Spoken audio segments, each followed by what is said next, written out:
दोस्तों नमस्कार। किसान की आय बढ़ाने में पशुपालन का बहुत बड़ा योगदान रहता था, क्योंकि हर घर में 2-4 पशु होते थे। दूध नगद में बिकता था, तो खेती के साथ साथ गाय से भी या भैंस के दूध से नगद इनकम आती थी।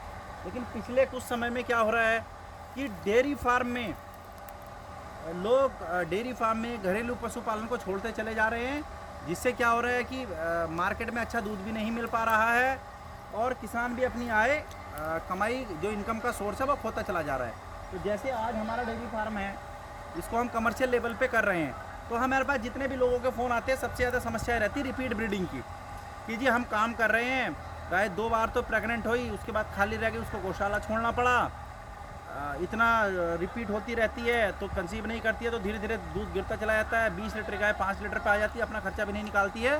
तो रिपीट ब्रीडिंग की वजह से बहुत लोगों का मनोबल टूटा हुआ है और वास्तव में सच्चाई भी है, क्योंकि अगर गाय एक बार रुक जाएगी, दूसरी बार अगर कंसीव नहीं होगी और धीरे धीरे उसका दूध कम हो जाएगा, तो फिर आप भी क्या कर लेंगे, मजबूरी होती है। तो इसलिए लोगों ने इस काम में सुधार की तरफ ना जा करके और व्यवसाय को छोड़ने की तैयारी कर ली, और बहुत से लोग इस व्यवसाय को छोड़ चुके हैं।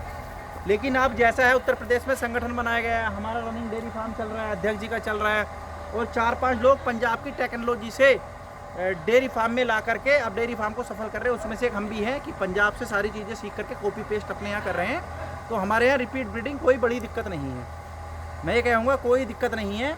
तो हम कैसे रिपीट ब्रीडिंग का समाधान कर रहे हैं? तो दोस्तों रिपीट ब्रीडिंग में सबसे बड़ी दिक्कत जो रहती है वो रहती है गाय का अपना शरीर।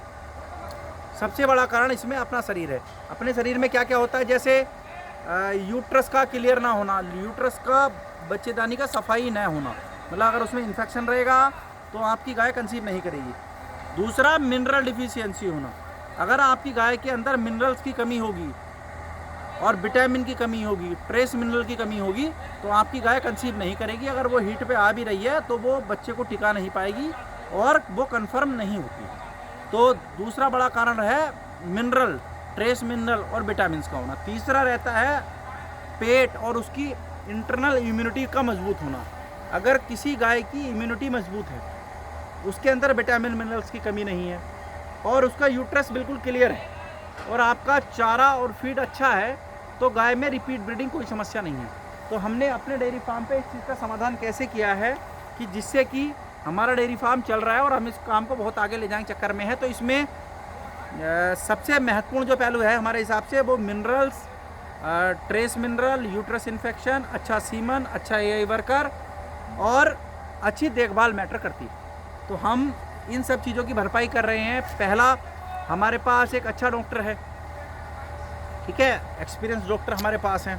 दूसरा, अच्छे सीमन हमारे पास है, हमारे पास अपना कंटेनर है।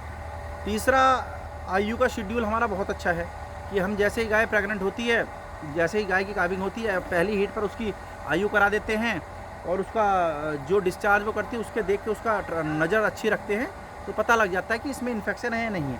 तो लगभग इन्फेक्शन हम पहले ही ख़त्म कर लेते हैं। चौथा जो मेन कारण है रिपीट ब्रीडिंग में, जितना हमें समझ आया है, या पंजाब भी जाएंगे या जिस भी सक्सेसफुल डेयरी फार्म पे जाएंगे, वहाँ यह है कि फीड आपकी मेन फैक्टर तय करती है।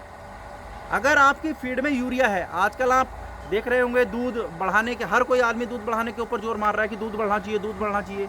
तो लोग क्या कर रहे हैं, फीड में यूरिया डाल देते हैं 2-3%, दूध तो बढ़ जाता है लेकिन यूरिया की वजह से उसको कंसीव करने में दिक्कत आ रही है। रिपीट ब्रीडिंग का सबसे बड़ा कारण ये दूध बढ़ाने वाली जो हम फीड की डिमांड कर रहे हैं, यूरिया बेस्ड फीड की जो हम डिमांड कर रहे हैं, यह है।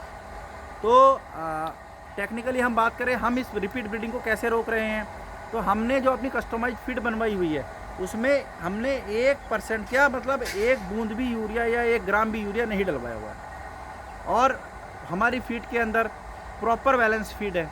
ऐसा नहीं है कि हम लोकल में कहीं से हम सीधे पंजाब से बनवा के मंगवा रहे हैं। अच्छी फीड है तो उसके अंदर मिनरल, ट्रेस मिनरल है, मिनरल्स पूरे हैं, ट्रेस फॉर्म में डाले गए हैं, विटामिन डाले गए हैं, ईस्ट डाला गया है और आपका टॉक्सिन बाइंडर उसमें डाला हुआ है, और प्रोटीन का अच्छा सोर्स डाला गया, फाइबर का अच्छा सोर्स है, ऑयल का अच्छा सोर्स डाला गया। मतलब एक संपूर्ण फीड हम अपने डेयरी फार्म पे लेके आ रहे हैं। उससे हो क्या रहा है कि जब फीड बढ़िया है, उसमें यूरिया नहीं है, तो पशु को दूध जो बना रहा है वो पशु अपनी क्षमता के हिसाब से बना रहा है। एक्सेस कोई मतलब यूरिया दे करके उसका दूध नहीं बढ़ाया जा रहा है। और जब दूध वो अपनी क्षमता के हिसाब से बना रहा है तो उसकी बॉडी पे एक्सेस जोर नहीं पड़ रहा है।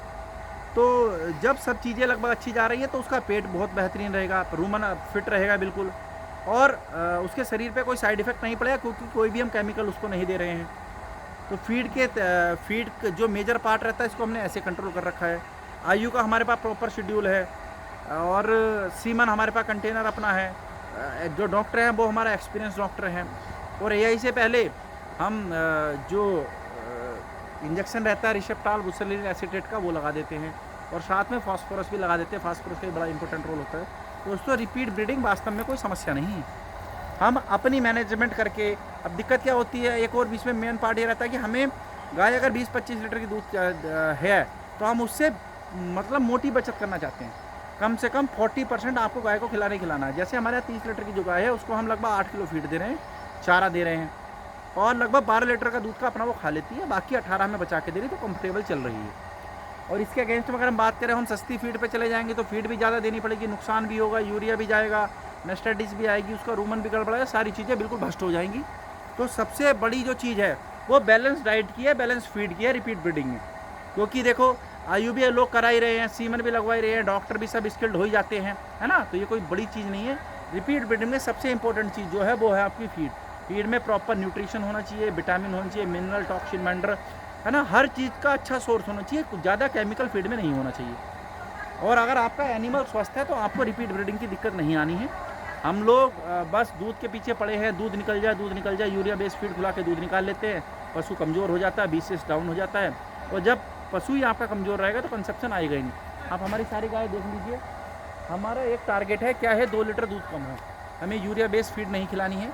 2 लीटर दूध कम हो, कंसेप्शन अच्छा होगा, कोई दिक्कत नहीं। गाय अपने आप हमें कभी लॉस नहीं देगी।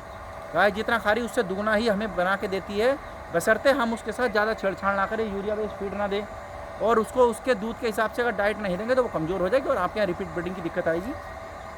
तो जो हमारा एसोसिएशन है वो इसी चीज़ पे जोर दे रहा है। आपको दूध तो देखो लेना ही है, आपको ब्रीड पे और एनिमल हेल्थ पे बहुत काम करना पड़ेगा।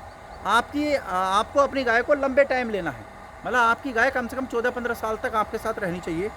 और हम क्या करते हैं, यूरिया बेस्ड फीड खिला देते हैं, ज़्यादा उससे दूध लेने की कोशिश करते हैं, माल खिलाते नहीं हैं, और वो 4-5 बात में ख़त्म हो जाती है, तो वो भी डायरेक्टली हमारा लॉस है।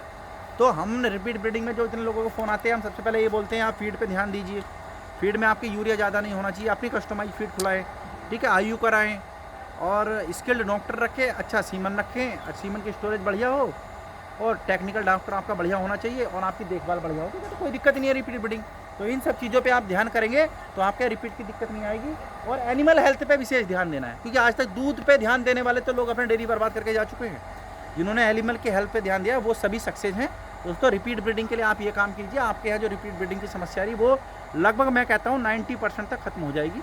और देखो 5-10% तो ऊपर नीचे चलता ही है, हर व्यवसाय में है, तो इसमें भी चलता है। तो उन पर आप उनका है होता GPG प्रोटोकॉल कर सकते हैं। कुछ एक ऑप्शन ये बचता है, जैसे कोई 1-2 गाय नहीं हो तो उनको किट लगा के आप प्रोसेस में ले सकते हैं।